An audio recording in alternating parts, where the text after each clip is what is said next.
আজকে সকাল থেকে যেন আমাকে রান্নায় ধরেছে, রান্না করি না। আর আজকে সকাল থেকে একটু ফ্রি আছি। 1 এপ্রিল বলে, মানে এপ্রিল ফুল আমাকে করে দিচ্ছে নাকি লাইফ, ভগবান জানে।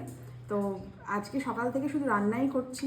সকালবেলা ব্রেকফাস্ট বানিয়েছি এগ চিজ স্যান্ডউইচ, আর দুপুরবেলা কিন্তু লাঞ্চে দই কাতলা, দই পোনা বলবো না, দই কাতলাটাও বানিয়েছি।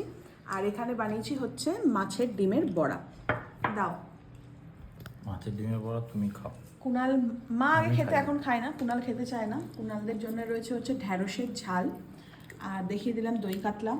পাতলা করে এই যে আমের ঝোল, মানে যেটাকে আমের টক বলি আমরা, টক দই রয়েছে। আর তার সাথে এই যে মাছের ডিমের বড়া, এটা একদম গরম গরম খেতে হয়। আর এখন এসেছিল কে? ঘরোয়া ঘি নেমন্তন্ন। কালকে যাবে 6:30, তোমাদেরও নেমন্তন্ন করে দিয়েছে। হ্যাঁ। তোমরাও যেও, আমরাও থাকবো কালকে সন্ধ্যেবেলা, তোমরাও এসো। আর 5% 7% ডিসকাউন্টও পেয়ে যাবে কালকের জন্যে, তো অবশ্যই এসো।